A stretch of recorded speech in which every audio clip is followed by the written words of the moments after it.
Fonetika. Deməli, fonetika Yunan mənşəli sözdür. Hərfi mənası fon.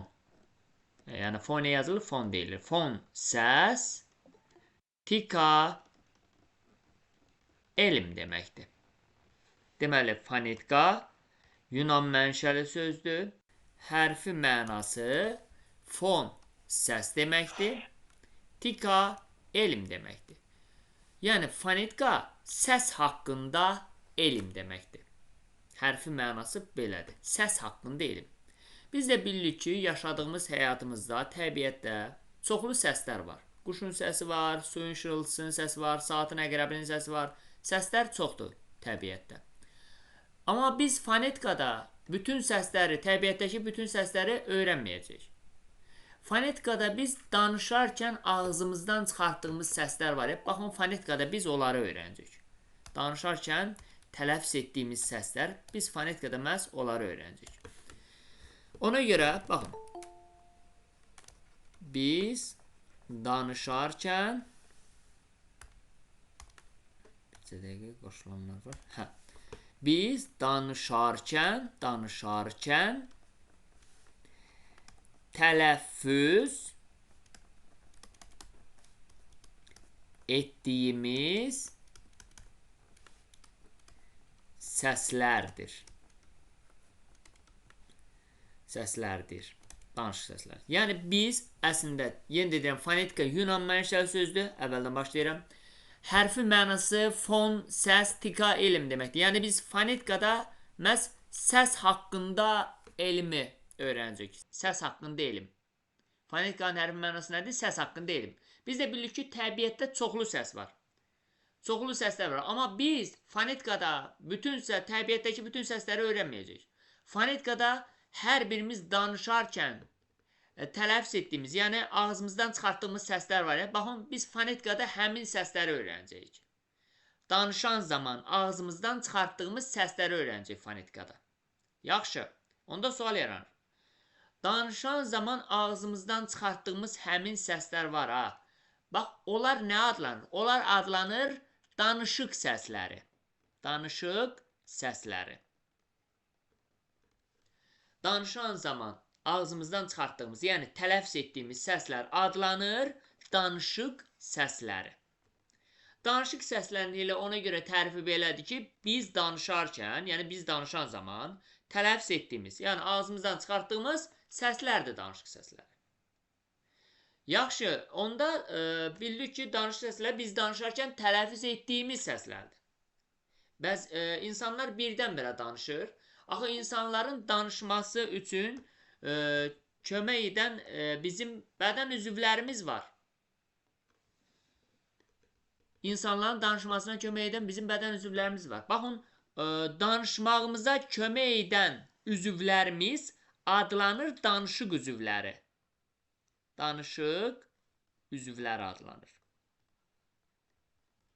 Danışmağımıza kömək edən üzvlərimiz adlanır danışıq üzvləri. Yaxşı, indi danışmağımıza kömək edən danışıq üzvlərimiz hansılardır? Yuxarıdan aşağıya doğru gəlin. Birinci, burun boşluğu. Burun boşluğu. Sonra, dodaqlar.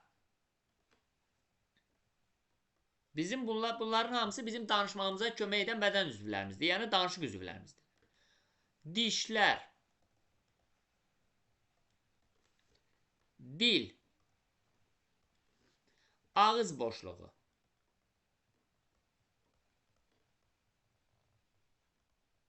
Səs telləri.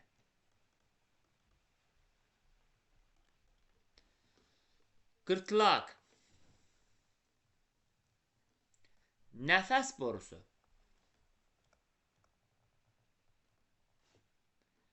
Ağciyərlər. Bunlar bizim danışmağımıza kömək edən bədən üzvlərimizdir ki, bunlara hamısına birlikdə deyirlər danışıq üzvləri. Yəni, danışıq səslərimizin yaranmağına kömək edən üzvlərimiz adlanır danışıq üzvləri. Həmin danışıq üzvləri hansılardır? Birincisi burun boşluğudur. Ondan aşağıda dodaqlar, dişlər, dil, ağız boşluğu, səs telləri, qırtlaq, nəfəs borusu və ağciyərlər. Bu üzvlərimizin hər biri danışmağımıza kömək edən üzvlərdir və bunların hər biri bütövlükdə adlanır danışıq üzvləri. Yaxşı, indi danışıq üzvlərimiz nədir? Bununla bağlı dedik ki, danışıq üzvlərimiz burun boşluğu, dodaqlar, dişlər, dil, ağız boşluğu, səs telləri, qırtlaq, nəfəs borusu və ağciyərlər. Məhz həmin bu danışıq üzvlərimiz iki yerə bölünür. Bu danışıq üzvlərimiz iki yerə bölünür. Bu danışıq üzvlərimizin bəzilərindən biz danışan zaman daha çox istifadə edirik. Yəni belə deyim də, onlar olmasa insanın danışması demək olar mümkün deyil. Biz daha çox istifadə etdiyimiz danışıq üzvləri adlanır fəal danışıq üzvləri. Fəal danışıq üzvləri adlanır. Daha çox istifadə etdiyimiz danışıq üzvləri nə adlanır? Fəal danışıq üzvləri. Bir də var, onlardan da istifadə edirik, amma fəal istifadə etmirik. Onlar da adlanır qeyri-fəal danışıq üzvləri.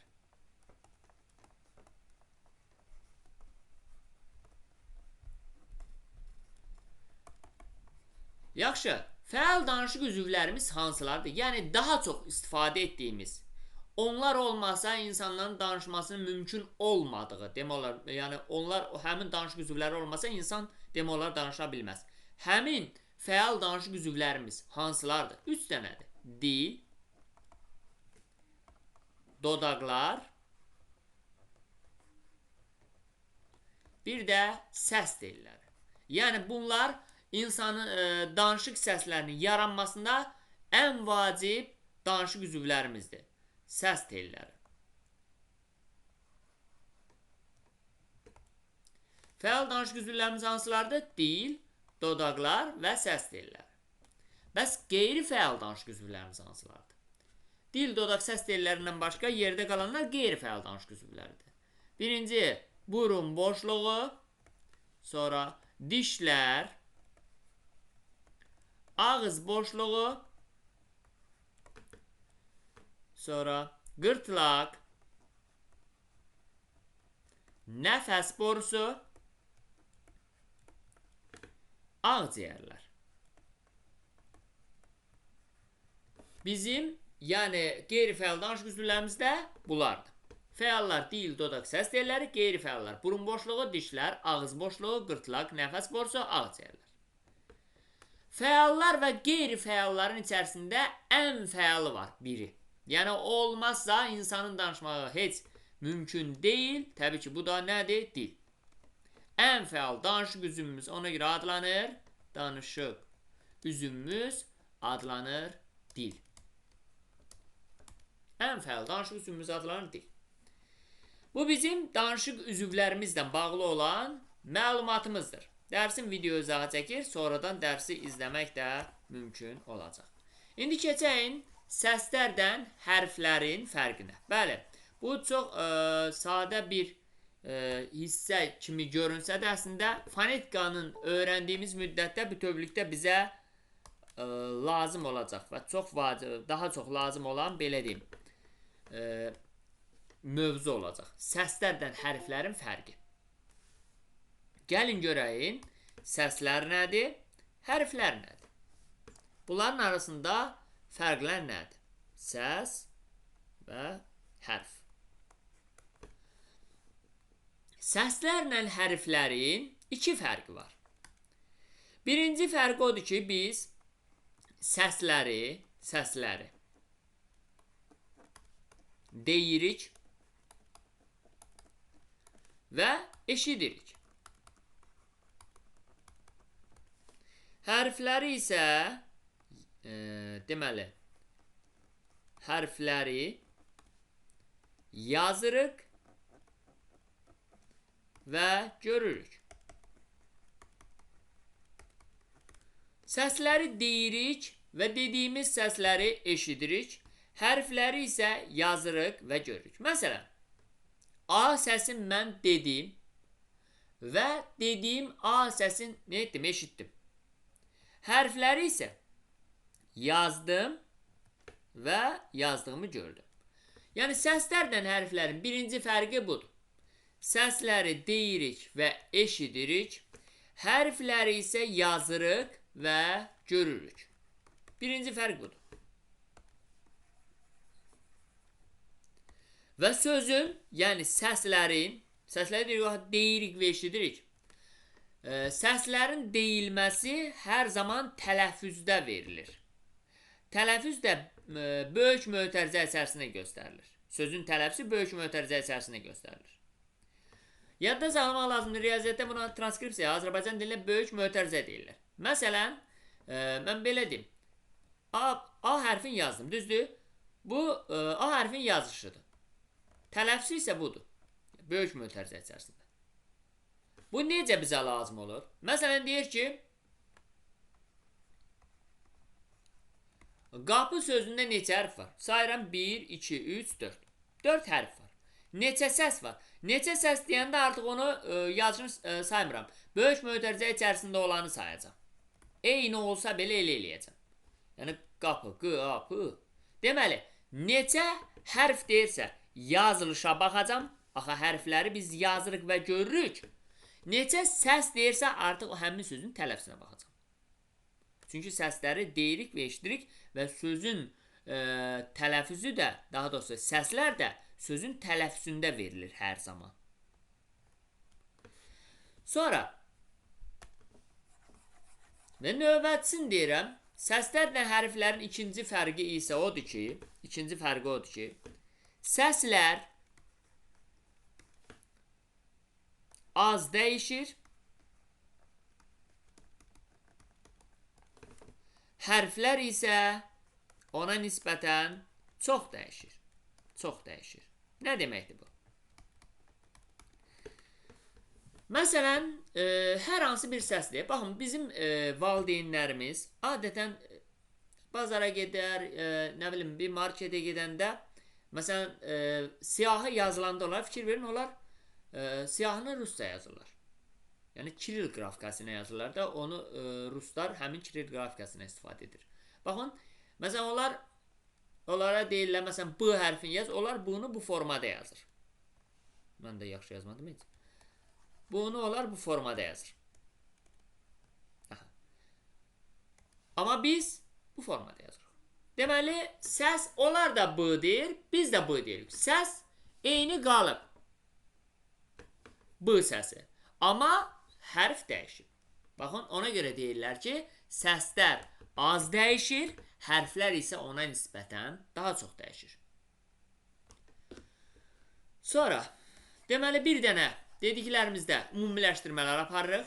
Daha sonra o bir mövzunu, artıq saatlərlə bağlı olan mövzuları keçirik. Deməli, birinci, fonetikanın hərfi mənası. Dedik ki, fonetika. Fonetikanın hərfi mənası. Fonetika Yunan mənşəli sözdür. Yunan. Və hərfi mənası fon, səs deməkdir. Tika isə elm deməkdir. Yəni, fonetika səs haqqında elmdir.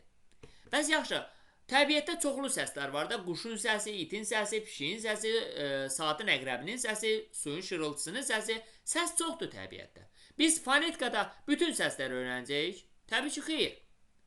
Biz fonetikada bütün səsləri öyrənmirik, təbiətdəki bütün səsləri öyrənmirik. Bəs fonetikada nəyi öyrənirik? Fonetikada hər birimiz danışan zaman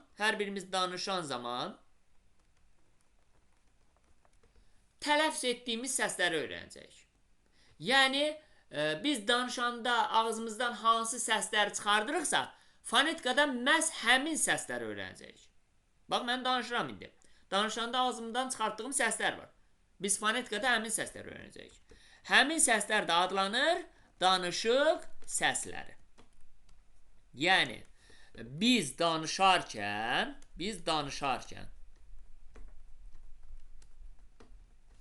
tələffüz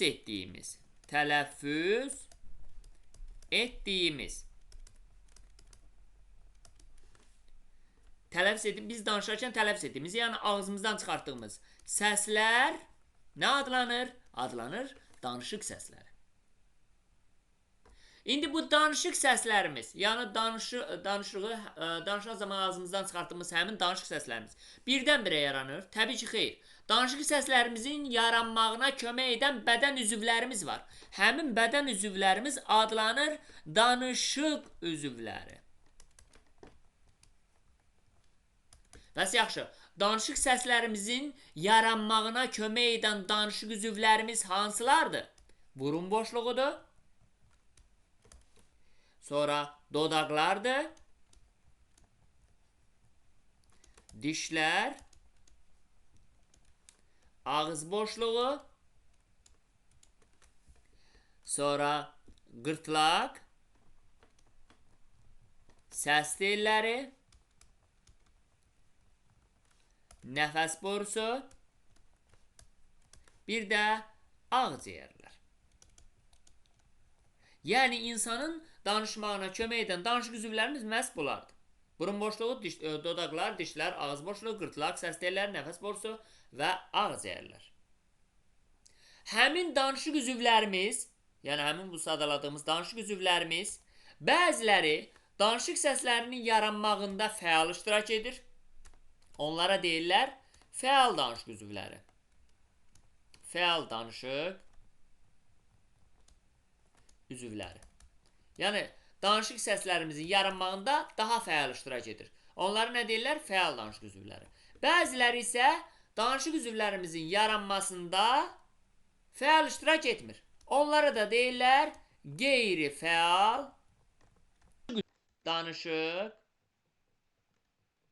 üzvləri. Yaxşı, danışıq səslərimizin yaranmasında fəal iştirak edən danışıq üzvlərimiz hansılardır? 3 dənədir. Dil, dodaq, bir də səs telləri.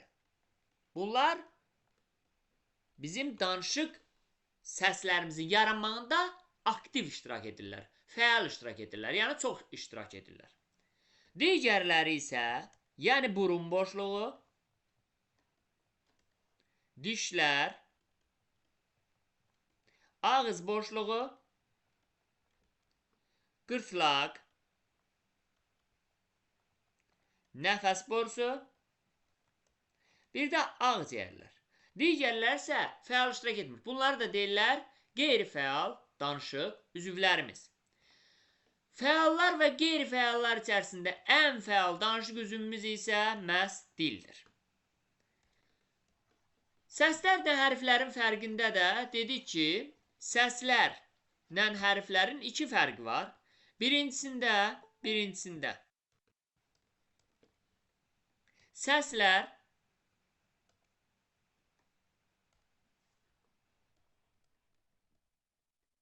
səsləri biz deyirik və eşidirik.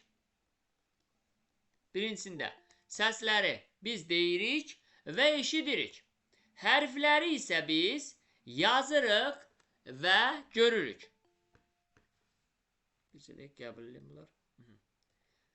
Deməli, səsləri deyirik və eşidirik. Məsələn, A səsin dedim və dediyimi eşitdim. Hərfləri isə yazırıq və yazdığımızı görürük. Bu birinci fərq. İkinci fərq isə səslər az dəyişir, hərflər isə çox dəyişir. Bayaq bir nümunə dedim. Məsələn, B səsi deyəndə biz B deyirik. Amma məsələn bundan əvvəl B səsin bu hərflə işarə edirdilər. İndi isə bu hərflə işarə edirik. Yəni B səs olaraq qalıb. Səs olaraq eyni qalıb B. Amma hərf olaraq dəyişib. Əvvəl Kiril qrafikasında bu hərflə işarələnir. Latin qrafikasında isə bu formada. Səslər az dəyişir, hərflər isə çox dəyişir. Keçək növbəti hissəyə. Amma növbəti hissəyə keçməmişdən əvvəl sizə sual verim. Hansı hissədə qaranlıq qaldı? Hansı mövzuya məhz biz indi keçirik. Deməli, indi biraz əvvəl danışıq səslərdən bağlı məlumat verdim. Danışıq səslər. Səslər. Bununla bağlı məlumat verdim. Danışıq səsləri nə idi? Tərifi belə idi ki, biz danışarkən tələffüz etdiyimiz səslərdir danışıq səsləri. Səslərdir. Deməli, biz danışarkən bu ağzımızdan çıxartdığımız, hər birimiz danışırıq da, düzdür? Biz danışarkən ağzımızdan çıxartdığımız, yəni tələffüz etdiyimiz səslər adlanır danışıq səsləri. İndi biz səsləri belə çıxır tələffüz edirik də, düzdür? Biz danışarkən tələffüz etdiyimiz səslər. Həmin səsləri tələffüz eləyən zaman bəziləri maneələrə rast gəlir, bəziləri maneələrə rast gəlmir. Biz danışarkən deyirik, tələffüz etdiyimiz səslər danışıq səslərdir. Həmin o danışıq səsləri tələffüz edərkən bəziləri maneələrə rast gəlir, bəziləri maneələrə rast gəlmir. Deyərsən, müəllim, danışıq səsləri necə maneələrə rast gəlir? Yəni, bəziləri həmin danışıq səslərini deyəndə, bəziləri onların ağzımızda maneələrə rast gəlir, bəziləri ağzımızda maneələrə rast gəlmir. Deyərsən, müəllim, ağzımızdakı maneələr nədir? Ağzımızdakı maneələr dodaqların bir-birinə dəyməyi, dodaqların dişlər arasına keçməyi, dilin dişə dəyməyi, dilin üst damağa dəyməyi, dilin aşağıdakı damağa, aşağı hissəyə, yəni aşağı dişlərə, belə deyim, dəyməyi. Bunlar hamısı ağzımızdakı maneələrdir. Baxın, danışıq səsləri tələffüz edərkən bəziləri həmin o sadaladığım maneələrin heç birinə rast gəlmir. Baxın, məsələn deyirəm A. A-nı deyəndə o dediyim maneələrin heç birinə rast gəlmədi. Nə, belə deyim, dodaq bir-birinə dəydi, nə dodaq dişlərə dəydi, nə dil dişə dəydi, heç birisi olmadı. Yəni, A-nı deyəndə həmin sadaladığım maneələrin heç birinə rast gəlmədi. Həmin maneələrin heç birinə rast gəlməyəndə saitlər yaranır. Saitlər. Elə məhz buna görə də saitlər, o dediyim maneələrin heç birinə rast gəlmir axı. Ona görə həmin maneələrin heç birinə rast gəlmədiyinə görə saitlər yarandı. Məhz elə buna görə də saitlərə maneəsiz səslər deyirlər. Maneəsiz səslər deyirlər. Axı dediyim maneələrin heç birinə rast gəlmədi ona görə. Sonra samitləri isə deyəndə, samitlər deyəndə isə tələffüz edərkən ağzımızda həmin o sadaladığım maneələrin hər hansı birinə rast gəlir. Məsələn, deyirəm B. Baxın, B-nı deyəndə o dodaq bir-birinə dəyir. B. Deməli, o sadaladığım maneələrin birinə rast gəldi B. Yaxud da deyirəm V. Dodaq dişlər arasına keçdi. L. Dil dişlər arasına keçdi. Yəni, əgər sadaladığım maneələrin hər hansı birinə rast gəlirsə, artıq onda samitlər yaranır. Samitlər. Elə samitlər həmin sadaladığım maneələrə rast gəldiyinə görə samitlərə maneəli səslər deyirlər. Maneəli səslər deyirlər. Deməli, saitlərə maneəsiz səslər deyirlər. Çünki saitləri tələffüz edərkən dodaqlar bir-birinə dəymir, dodaqlar dişlər arasına keçmir, dil dişə dəymir, dil üst damağa dəymir. Bu maneələrin heç birinə rast gəlmir. Məhz ona görə saitlərə maneəsiz səslər deyirlər. Samitləri deyəndə isə həmin sadaladığım maneələrin hər hansı birinə rast gəlir. Məsələn, B, dodaqlar bir-birinə dəyir. Deməli, samitdir. Ona görə samitlərə maneəli səslər deyirlər. Saitlərdən samitlərin həm də birinci fərqidir bu. Saitlərin samitlər arasında ikinci fərqi isə saitlər avazlı olur. Avazlı.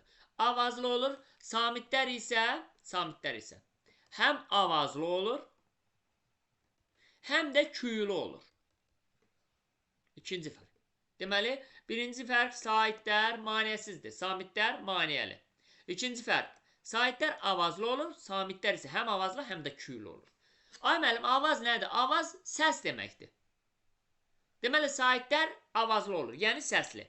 Samitlər isə həm avazlı olur, yəni həm səsli olur, həm də küylü. Küy nədir? Küy də gürültü deməkdir. Deməli, samitlər həm avazlı olur, yəni səsli olur, həm də küylü, yəni gürültülü olur. Üçüncü fərq isə saitlər uzun tələffüz oluna bilir. Saitlər uzun tələffüz oluna bilir. Yəni, hər hansı bir səs uzun tələffüz olunacaqsa, bu ancaq sait ola bilər. Bu ancaq sait ola bilər. Hər hansı bir səs uzun tələffüz olunacaqsa, bu ancaq sait ola bilər. Yəni sait uzun tələffüz olunur. Məsələn, alim. Nəyi uzadıram? Sözdə saitin uzun tələffüz olunmağını tanımaq üçün ümumiyyətlə həmin sözə fikir vermək lazımdır. O sözü tələffüz eləmək lazımdır və tələffüz edərkən saitlərə diqqətlə qulaq asmaq lazımdır. Görək hansı saiti daha uzun tələffüz edirik. Baxın, alim. Alim. A-nı uzadıram. A saiti uzun tələffüz olunur. Uzun tələffüz olunan saitdən sonra hər zaman qoşa nöqtə qoyulmalıdır. Alim. Baxın, A-nı uzatdığıma görə A-dan sonra qoşa nöqtə işarəsindən istifadə olundu. Və yadda saxlamaq lazımdır, saitlər uzun tələffüz olunur. Samitlər heç vaxt uzun tələffüz oluna bilməz. Samitlər uzun tələffüz olunmur. Dördüncü fərqi isə Dördüncü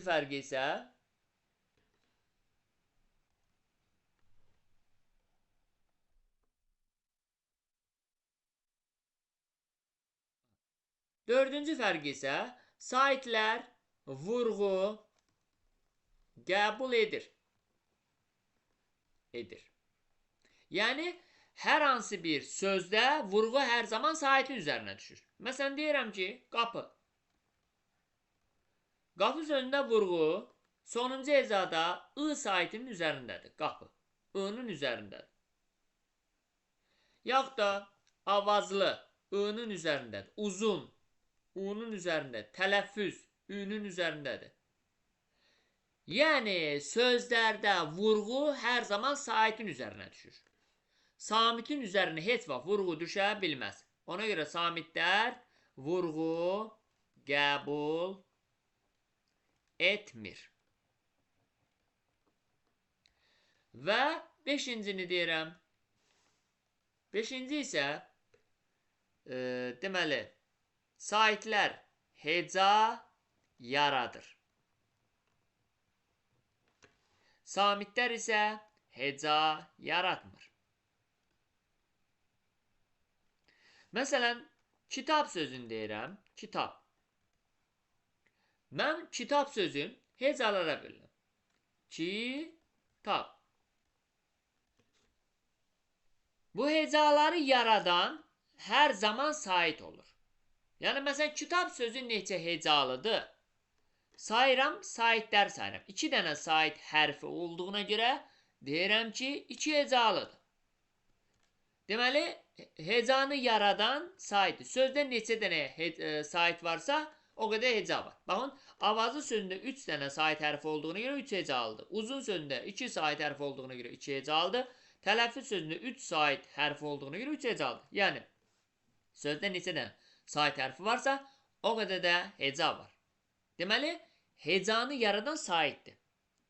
Samit isə heca yaratmır. Məsələn, əgər samit heca yaratsaydı, deyərdi kitab sözündə 3 samit var deyə 3 hecalıdır. Amma 3 hecalı deyil axı. Kitab sözü 2 hecalıdır. Niyə görə 2 hecalıdır? Çünki 2 sait var ona görə. Deməli, sait heca yaradır, samit heca yaratmır. Və saitlərdən samitlərin növbəti fərqi isə, onu qeyd eləməyəcəm. Saitlərdən samitlərin növbəti fərqi saitlər musiqili olur. Yəni, musiqi bəstələnən zaman, belə deyək, saitlərdən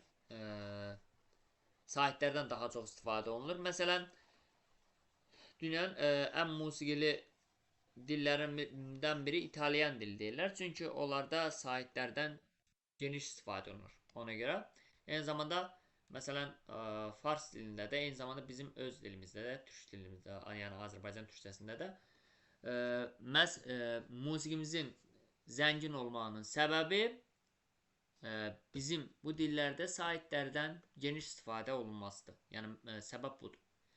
Saitlər musiqi bəstələnən zaman, musiqi yazılan zaman daha çox istifadə olunan səsdir. İndi həmin saitlərə keçək. Məsələn, yəni maneəsiz səslər olan saitlərə. Dedik ki, danışıq səsləri 2 yerə bölünür. Bir hissəsi saytlər, biri olur samitlər. Saytlər maneəsizdir.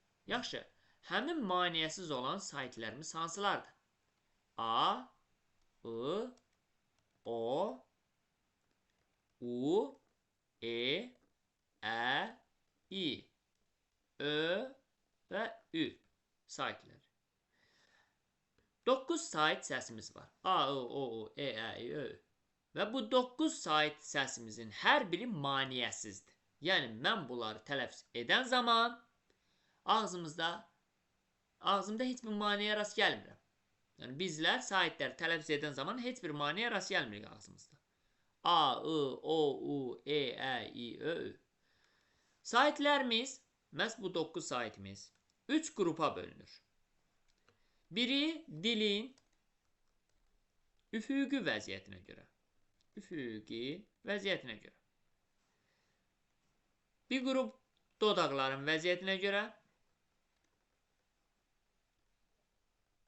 dodaqların vəziyyətinə görə.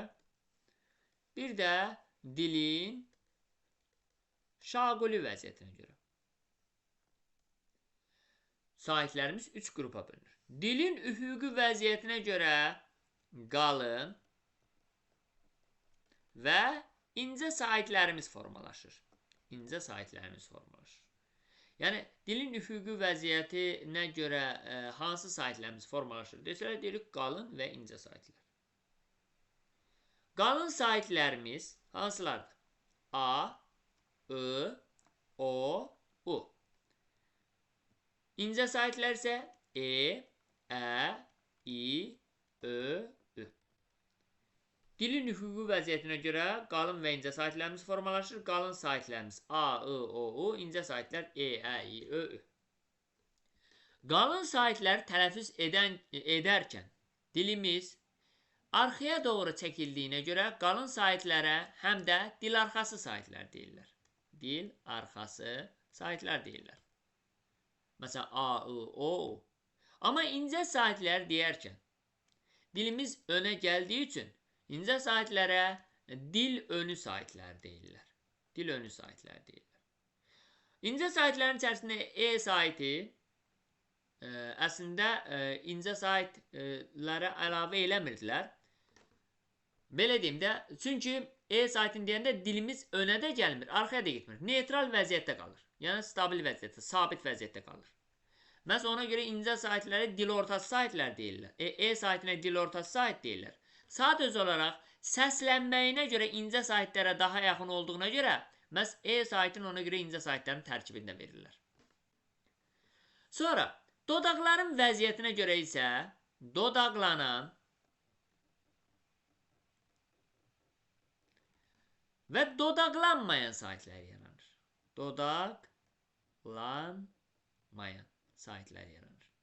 Dodaqların vəziyyətinə görə dodaqlanan saytlər yaranır. Bir də dodaqlanmayan saytlər yaranır. Bəs dodaqlanan saytı deyirik dodaqların vəziyyətinə görə. Yəni, saytlər deyəndə əgər dodağımız irəli gəlib və dairə vəziyyət alırsa, o dodaqlanan saytlərdir. Hansılardır? O, Ö, U və Ü saytı. Bunlar dodaqlanan saytlərdir. Çünki bu saytləri tələffüz edərkən dodaqlarımız irəli gəlir və dairə vəziyyət alır. Dodaqlanmayan saytlərimiz isə dodaqlanmayan saytləri tələffüz edərkən dodaqlarımız irəli gəlmir, dairə vəziyyətdə alınır. Yəni, belə deyim, normal vəziyyətdə qalır. Hansılardır dodaqlanmayan saytlərimiz? A, I, E və Ə saytları. Sonra, dilin şaquli vəziyyətinə görə isə qapalı və açıq saytlərimiz yaranır. Qapalı saytlər, dilin şaquli vəziyyəti, əvvəlcə bunu bilək. Dil, yəni əgər dilimiz, biz bilirik ki, ağız boşluğumuza bağlıdır. Dilimiz, qapalı saytlər deyərkən, dilimiz üst damağa doğru qalxır və bu zaman qapalı saytlər yaranır. I, U, Ü. Yəni, bu saytlər deyərkən dilimiz üst damağa doğru qalxır deyə ağız boşluğumuz, deməli, ağzımız qapanır, buna görə qapalı saytlər deyirlər. Ağız boşluğumuz da daraldığına görə, məhz bu qapalı saytlərə həm də dar saytlər deyirlər. Açıq saytləri tələffüz edərkən isə.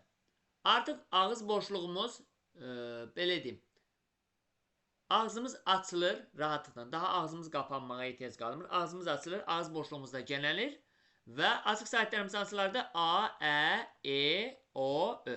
Bu sahitlər ağız boşluğumuz genəldiyinə görə açıq sahitlər həm də gen sahitlər deyirlər. Gen sahitlər. Bunlar bizim 9 saitimizin qruplaşmasıdır. Deməli, sahitlərimiz hansılardır? A, I, O, U, E, Ə, İ, Ö, Ö. Bu sahitlərimiz 3 qrupa bölünür. Dilin üfüqi vəziyyətinə görə qruplaşırlar, dodaqların vəziyyətinə görə və dilin şaquli vəziyyətinə görə. Dilin üfüqi vəziyyətinə görə qalın sahitlər və incə sahitlər yaranır. Qalın sahitlərimiz A, I, O, U sahitlərdir. Həmin bu A, I, O, U sahitlərin tələffüz edərkən dilimiz arxaya doğru çəkildiyinə görə qalın sahitlərə həm də dil arxası sahitlər deyirlər. İncə sahitlər tələffüz edərkən dilimiz önə doğru gəldiyinə görə incə sahitlər dil önü sahitlər deyirlər. Dodaqlanan vəziyyətinə görə isə dodaqlanan və dodaqlanmayan sahitlər yaranır. Dodaqlanan sahitlərdə dodağımız irəli gəlir və dairə vəziyyət alır. O, Ö, U, Ü. Dodaqlanmayanlarda isə dodaqlar irəli gəlmir və dairə vəziyyət almır. A, I, E, Ə. Bunlar bizim dodaqlanmayan sahitlərimiz.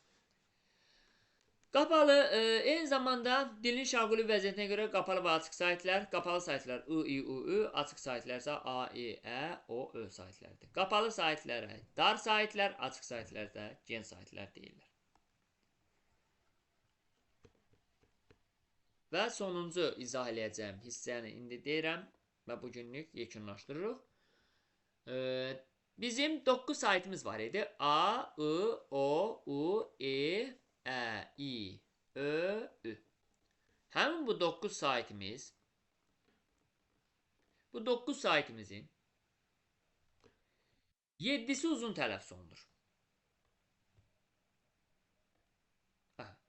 9 sahitimizin 7'si uzun tələffüz olunur. A, uzun tələffüz olunanlar deyirəm. O, E, Ə, İ, Ö. Bir də U. 9 sahitimizin 7'si uzun tələffüz olunur. Hansı sahitimiz uzun tələffüz olunacaqsa, həmin uzun tələffüz olunan sahitdən sonra qoşa nöqtə qoyulur. Məsələn, sözün tərkibində sahit səsinin uzun tələffüz olunmasını necə tapa bilərik? Məsələn, hər hansı bir sözdür. O sözü bərkdən deyirik və dediyimiz sözə qulaq asırıq. Və orada sahitlərə fikir veririk. Görək hansı sahiti daha deyəndə daha çox uzun atdı. Sanki bir növ saqqızı götürüb dartırsan. Bax, onun sahitin uzanması bir növ ona bənzəyir. Yəni, sözü tələffüz edin və tələffüz edərkən həmin sözdəki sahitlərə fikir verin. Görün hansını daha uzun tələffüz edirsiniz. Məsələn, deyirəm ki, Adəm. Adəm sözünü deyirəm. Düzdür. Adəm sözünü 3-4 dəfə tələffüz edim. Adəm, Adəm, Adəm. Mən bildim ki, burada artıq A-nı uzun tələffüz edirəm. Hansı sahiti uzun tələffüz edəcəmsə, həmin sahitdən sonra qoşa nöqtə qoyulur. Tələffüzdə, amma sözün tələffüzündə, yazışda qoşa nöqtə qoyma olmaz. Axı, deyirik sahiti uzun tələffüz edirik. Sözün tələffüzdə böyük mötərizə içərisində verilir. Deməli, biz onu ancaq tələffüzdə göstərməliyik o qoşa nöqtəni. Adəm. İndi onu uzun tələffüz eləyək. Məsələn, Nofəl. Onu uzun tələffüz eləyək. Nofəl. O-dan sonra qoşa nöqtə qoydum. Eyni uzun tələffüz eləyək. Elan. E-dən sonra qoşa nöqtə qoydum. Əni uzun tələffüz eləyək. Məsələn, bəzi. Ə-dən sonra qoşa nöqtə qoydum. Sonra İ-ni uzun tələffüz eləyək. Məsələn, xəzinə. İ-dən sonra qoşa nöqtə qoydum. Sonra Ö-ni uzun tələffüz eləyək. Məsələn, şöbə. Ö-dən sonra qoşa nöqtə qoydum. U-ni uzun tələffüz eləyək. Xüsusi. Xüsusi. U-dan sonra hansı sahiti uzun tələffüz eləyəcəmsə, həmin sahitdən sonra mütləq qoşa nöqtə qoyuram. Deməli, 9 sahitdən 7'si uzun tələffüz olunur. Yalnız ikisi uzun tələffüz oluna bilmir. I ilə ü saiti uzun tələffüz oluna bilmir. Ü saiti bir dənə üfüqi sözündə ikinci ü uzun tələffüz olunur. Amma ümumilikdə i ilə ü saiti uzun tələffüz oluna bilməyən saitlərimizdir. Digər 7 saitimiz isə uzun tələffüz oluna bilir. Və yadda saxlamaq lazımdır. Əgər sözün tərkibində sait səs uzun tələffüz olunursa, həmin sözlər ərəb və fars mənşəli sözlərdir. Əgər sözün tərkibində sait səs uzun tələffüz olunursa, bilin ki, həmin sözlər ərəb-fars mənşəlidir. Yəni, bu sözlər milli mənşəli ola bilməz. Yaxud da Avropa, Rus mənşəli ola bilməz. Çünki həm milli mənşəli sözlərdə, həm Rus-Avropa mənşəli sözlərdə sait səs uzun tələffüz olunmur. Əgər sözün tərkibində sait səs uzun tələffüz olunursa, bilin ki, həmin sözlər ərəb-fars mənşəlidir. Məsələn, Adəmdə A-nı uzatdığıma görə, Adəm sözünün tərkibində A uzun tələffüz olunduğuna görə Adəm sözü ərəb-fars mənşəli sözdür. Eyni zamanda Nofəl sözü O saiti uzun tələffüz olunduğuna görə ərəb-fars mənşəlidir. Elan sözündə E uzun tələffüz olunduğuna görə ərəb-fars mənşəlidir. Yəni, hansı sözün tərkibində sait səs uzun tələffüz olunursa, həmin söz ərəb-fars mənşəlidir. Bu bir. İkinci isə, əgər sözün tərkibində sait səs uzun tələffüz olunursa, adətən, hər zaman yox, adətən, özdə həmin sözün tərkibində şəkilçəyə də olmasın. Əgər sözün tərkibində sait səs uzun tələffüz olunursa, adətən həmin sözlərdə vurğu sonda olur. Məsələn, Adəmdə A uzandığına görə vurğu sondadır. Ən üzərində. Nofəldə O uzandığına görə vurğu sondadır. Elanda E uzandığına görə vurğu sondadır. Bəzi istisnadır, bəzən istisnadır, onları ayrıca qeyd eləyəcəm. Xəzinədə I uzandığına görə vurğu sondadır, ən üzərində. Şöbədə Ö uzandığına görə vurğu sondadır. Xüsusidə U uzandığına görə vurğu sondadır. Yəni, sözün tərkibində sait səs uzun tələffüz olunursa, həmin sözlərdə vurğu sonuncu hecanın üzərində olur.